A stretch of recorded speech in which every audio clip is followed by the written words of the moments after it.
So let's talk about Mercury-Neptune aspects in the natal chart. Mercury rules Gemini and Virgo. Neptune rules Pisces. And the relationship that is between Pisces and Gemini is a square, and the relationship between Pisces and Virgo is an opposition. And both of those are, what is often, called hard aspects or difficult aspects. They're more challenging squares and oppositions, right? So there's something that has to be worked out.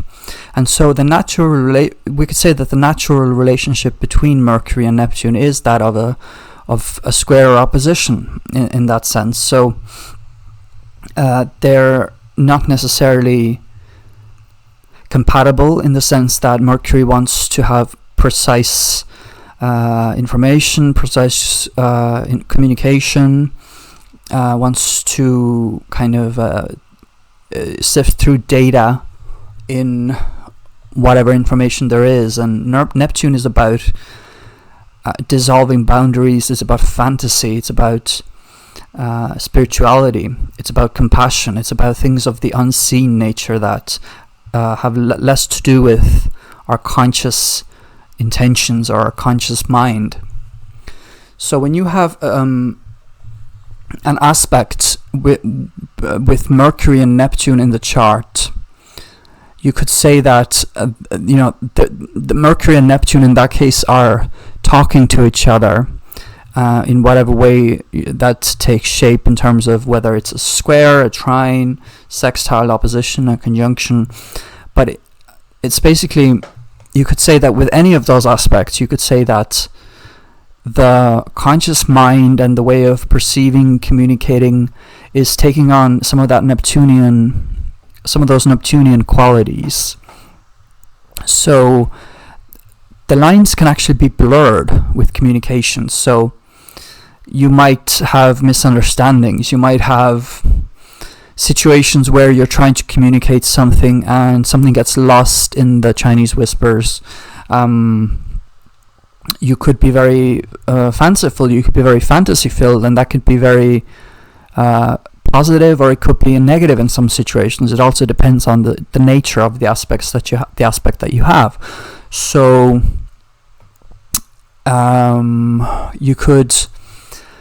you in this lifetime, you have to you've chosen, let's say, to take on challenges of how to communicate and how to understand the world, how to understand information and sift through data and information, and not get lost, not get confused, but actually enhance those qualities. So you can be a very beautiful communicator, so you can really enhance your communication. You can be a great writer.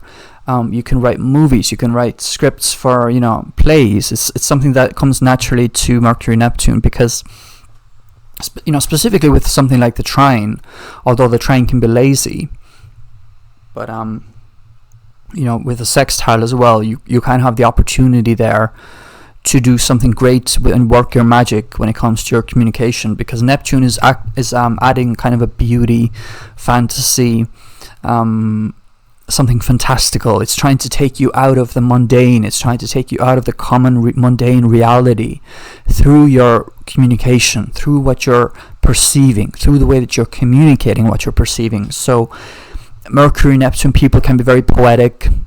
They can be very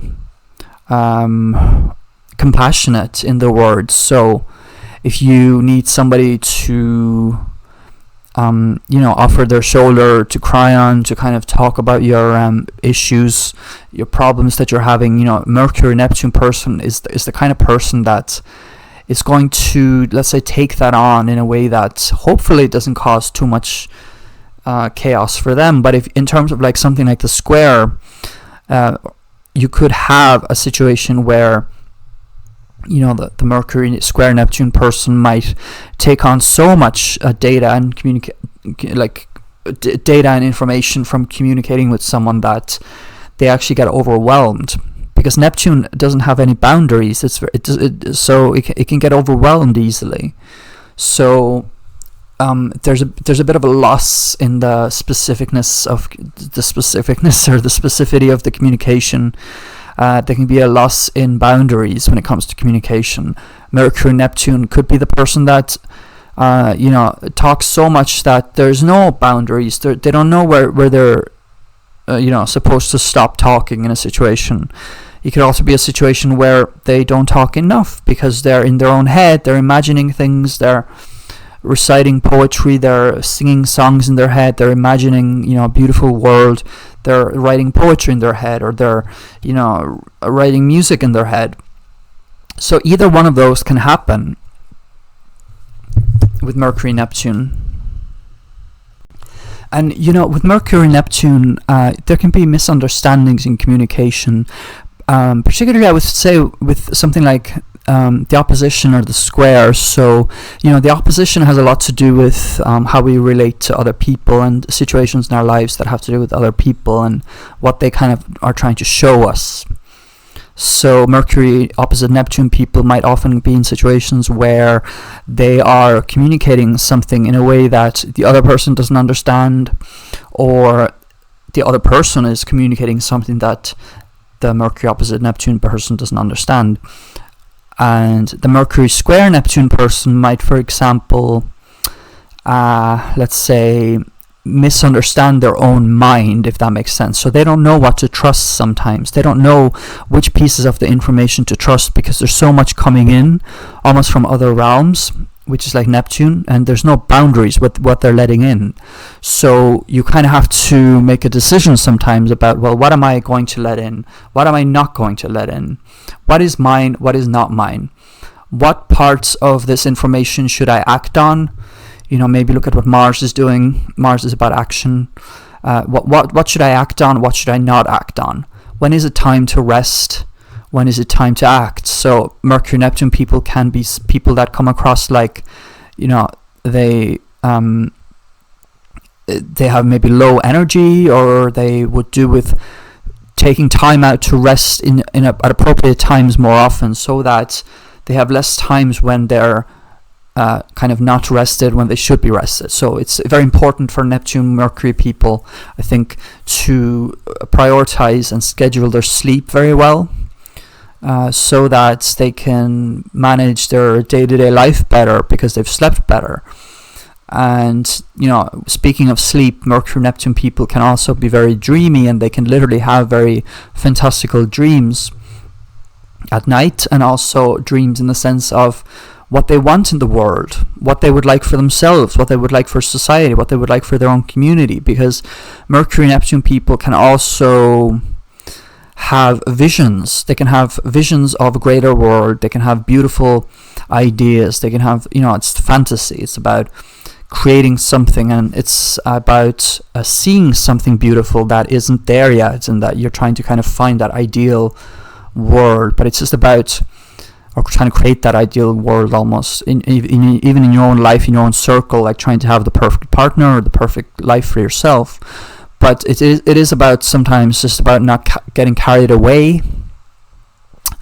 So you kind of have to look at what other things are happening in your chart to see if there's anything that you can kind of tap into to kind of temper that. But Mercury-Neptune aspects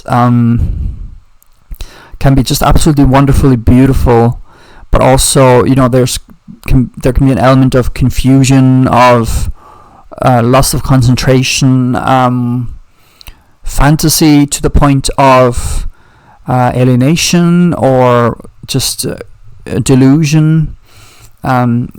So I think to cope with those kinds of aspects with Mercury-Neptune, or if you have those kinds of energies with your Mercury-Neptune aspects, for example, you have a square with Mercury-Neptune or something, if I was to advise something, I would advise that you use your creative and your imaginative faculties in something like art or giving of yourself.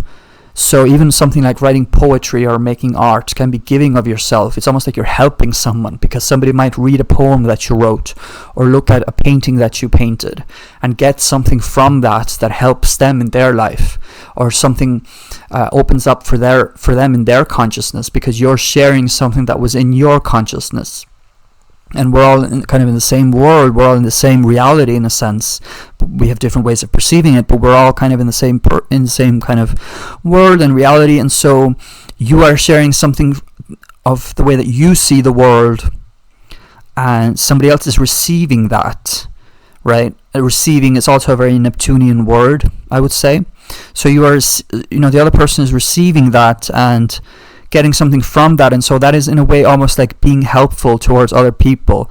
Neptune is about charity as well, but it doesn't have to be just literally giving to charity. It can also be that you're giving something of yourself that is creative, and you're opening up your own creative faculties and giving something of yourself that you are allowing yourself to do openly, such as poetry or painting or writing something or anything. So you're allowing yourself to give that and show that, and so other people can receive it and make it their own, and get something from that. So you can kind of heal people, you can inspire people in that way.